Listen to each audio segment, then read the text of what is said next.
Bonjour à tous, j'espère que vous allez bien. Aujourd'hui, on va apprendre à modéliser un spéculoos de Saint-Nicolas en 3D sur Blender. C'est parti! Donc on se retrouve sur Blender. Donc comme d'habitude, on va faire un AX delete pour supprimer l'ensemble de notre scène. On va appuyer sur le numpad 7 pour se mettre en vue du dessus. Et on va faire Shift A pour aller chercher notre image de référence. Je vais faire un scale. Voilà. Je vais aller chercher le selectable pour le désactiver sur mon image. Comme ça, je ne peux plus bouger mon image, ni la sélectionner. Je vais faire un Shift A et je vais aller chercher une plane. Je vais faire un SX. Voilà. Z pour avoir le menu de sélection et faire un wireframe pour voir ma pièce à travers. Voir à travers ma pièce, pardon. Je sélectionne les vertices qui sont là et je vais faire GX pour venir les remettre, les repositionner là où il faut. Hop, là ça ne me convient pas, GY. Là, je vais aller chercher l'outil Loop Cut, GX, et je vais venir repositionner pour suivre le contour de mon Saint-Nicolas. Là, pareil, SX. Voilà. Je sélectionne les vertices et un E pour faire un extrude. Encore un E. Ici, je suis trop loin, j'ai X. J'ai bougé numpad 7 pour me remettre en vue du dessus. Un E. S. G. Y. Voilà. Un E. Ici, ça va pas, GX.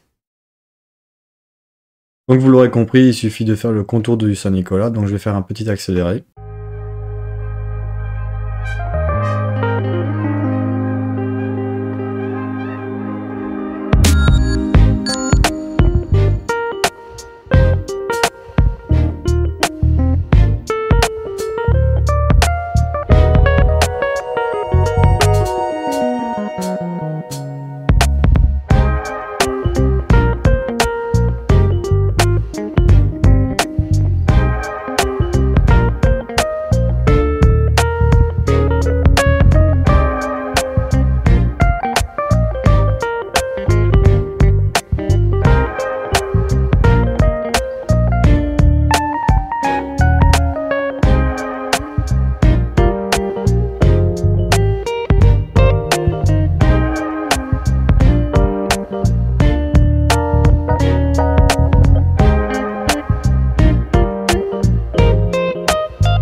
Donc on a fini de faire les contours. On va prendre l'outil Knif, toujours en vue de face, un clic, et Y pour venir couper tout droit. On va faire un GG pour déplacer sur nos edges. Voilà. Je vais sélectionner le premier vertice qui est au-dessus et celui qui est juste en dessous, et je vais faire un M. Hop. ML. Ah, il veut pas, c'est pas grave, on va faire un center. Et on va revenir repositionner ça ici pour voir la courbure de notre cross. Maintenant que nous avons notre courbure, on va tout sélectionner grâce au A. On va appuyer sur le 3 comme ça, on a nos faces. Et on va faire un E pour venir faire une extrude. Il ne faut pas avoir peur d'exagérer. Voilà. Tab pour passer en objet mode. Z pour revenir en solide. Et là, on va faire un CTRL 1. Pour venir un peu rajouter des faces, donc une subdivision. Je vais aller faire objet shader smooth pour venir lisser notre pièce. Alors, je vais faire aussi, c'est un petit bevel avant notre subdivision. Voilà, comme ça, ça me convient. Maintenant que nous avons la forme de notre biscuit, nous allons nous attaquer aux détails. Pour venir rajouter du détail à notre biscuit, nous allons nous remettre en vue du dessus grâce au numpad 7. on va faire un Shift A et on va venir chercher une plane. Z, wireframe, pour voir où est notre pièce à l'intérieur de notre biscuit. Tab pour passer en Edit Mode et on va sélectionner les vertices que l'on a peu besoin, c'est-à-dire ceux du dessus et celui en bas à droite. X, vertice pour le supprimer. Je sélectionne le dernier vertice qui me reste et je le positionne où je veux que ça commence. Donc je veux que ça commence au niveau de la barbe de Saint-Nicolas. Je vais lui appliquer un skin comme modifieur et une subdivision surface. Je vais tout de suite faire un CTRL A pour venir scale et pas un S, le S ne fonctionnera pas. Et là, on fait que des extrudes sur notre Saint-Nicolas, là où on veut que ça ressorte en fait. Hop. Alors ici, on a un croisement, alors on marque ici, parce qu'on veut faire une intersection. Hop, voilà. Ici, pareil. Hop, là-bas, on veut pareil. Ah, j'en ai sélectionné deux, j'en veux qu'un. Merci. Là, là, ici, là. Et là, on vient essayer de suivre le contour de notre biscuit. Je vais là, je sélectionne. Voilà, ici, là, pareil. Solide, donc on ne le voit pas où il est. Donc j'appuie sur Tab. G, Z, pour le faire ressortir. Ok, donc on voit qu'on a des problèmes au niveau de notre détail. Donc par exemple, on voit que le contour n'est pas est bien là et après il devient trop épais. Donc Z wireframe, je vais sélectionner le vertice que j'ai besoin. Donc je peux passer en Edit Mode grâce à la touche Tab. Et CTRL A pour venir scale. Voilà, on se remet en vue solide. Là j'ai trop scale par exemple. Ok. Là-bas c'est pareil. CTRL A. Là. Celui-là c'est pareil. CTRL A. Là c'est pas assez. Hop. Celui-là et celui-là. CTRL A. Hop. Ici, je suis pas assez allé loin. Je suis pas allé loin assez. Voilà. Alors, je me mets en wireframe. Là, vous voyez, je sais pas si on le voit, mais je vais zoomer. Il y a un petit rond qui est apparu ici. En fait, c'est notre point de départ. Et il faut le repérer absolument quand vous le ferez, parce que quand vous ferez un Shift D, en fait, il gardera les modifieurs en souvenir. Par contre, si vous prenez n'importe quel vertice là où il n'y a pas le rond et que vous faites un Shift D, et qu'après vous faites un E, bah, vous n'aurez plus les modifieurs. Donc, CTRL Z. Là, ici, on voit un rond avec des petits pointillés. Shift D.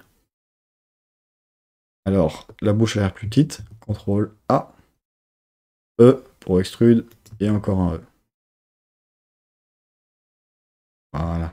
Donc, vous l'avez compris, il faut répéter plusieurs fois cette opération. Donc, je vais faire un accéléré.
Ok, donc si jamais vous rencontrez le problème comme moi, il suffit de faire un GZ pour faire ressortir un peu plus certaines zones.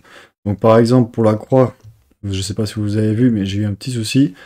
Ici, je sélectionne la croix, donc uniquement l'élément que j'ai besoin, et je peux venir faire un GZ pour venir carrément le surélever.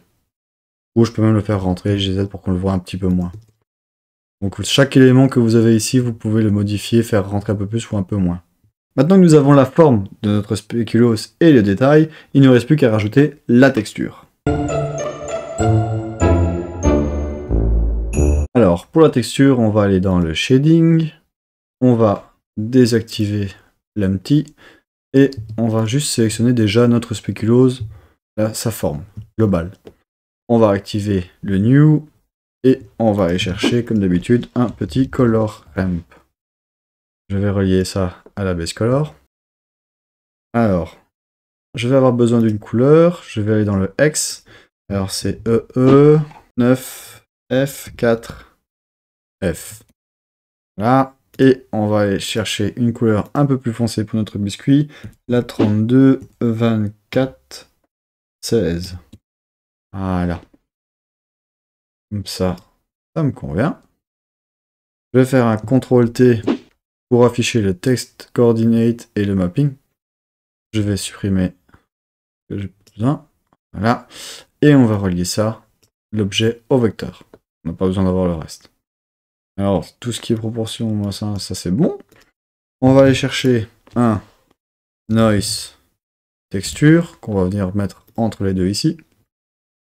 Alors, le scale, on va en mettre 20, détail 15, le roughness on laisse, et la distorsion on laisse. Comme ça on voit qu'on a rajouté un peu de grainage comme ça sur notre spéculose. Voilà. Ce qui serait bien quand même, c'est qu'on ait un peu de renfoncement dans notre spéculose. Donc la couleur à la 8 dans le bump et la normale à la normale. Voilà. La strange, on va la diminuer, on va mettre en 0.5, parce que sinon ça fait beaucoup de trop. La distance, on va la mettre en 0.1. Voilà. Alors on peut drag and drop sur notre détail, pardon. Et je vais aller chercher aussi un Vero Noise. Là, pour rajouter un peu plus de détails encore au niveau de ma texture. Alors, on va le passer en Smooth F1 et on va venir en mettre une vingtaine. Le Smooth, on le laisse à 1 et le Random, on le laisse à 1. Ok, ici, on va sélectionner notre Color Ramp et on va faire un Shift D. On va relier la couleur à la fac. Notre orange qui est là, on va le mettre en 0.8. Donc c'est vraiment collé à l'autre. On va changer la couleur, on va mettre du A66F37. Voilà. Et ici, on va mettre du 712. J'écris pas, ça va pas le faire. 712.802. Ok, comme ça me convient bien. Et ce que je vais devoir faire, c'est aller chercher un mix shader. Hop, mixed. RGB, le shader, c'est pas pour ça. Voilà. Et on va lui appliquer la couleur ici, là. On ne le veut pas en mix, mais en overlay, donc on appuie sur O, et il passe automatiquement en overlay. Voilà. Et pareil, pour marquer un peu notre Vero Noise, on va dupliquer notre bump. On va lui donner à manger la 8. Voilà, le ramp à la 8. Et la normal map à la normal map. La force, on va le mettre en 0.6. Et la distance, on va le mettre en 1. Ok, donc là, on obtient notre texture de spéculoos. Et comme pour le sushi, j'aimerais que les détails soient un peu entrés dans la forme de mon biscuit. Donc on va pousser le surface à 1, donc c'est-à-dire à fond. Comme ça, au moins, ce sera un peu marié dedans au niveau du rendu. Alors, la color à la surface color, comme ça on lui donne à manger 2 fois notre couleur. Ok. Et on obtient la texture de notre spéculoos. Donc voilà, je viens de terminer notre spéculoos de Saint-Nicolas. J'espère que la vidéo vous aura plu. N'hésitez pas à vous abonner et à me dire ce que vous en pensez en commentaire. Comme d'habitude, moi je vous mettrai le lien de téléchargement en commentaire. Et je vous dis à la semaine prochaine. Ciao!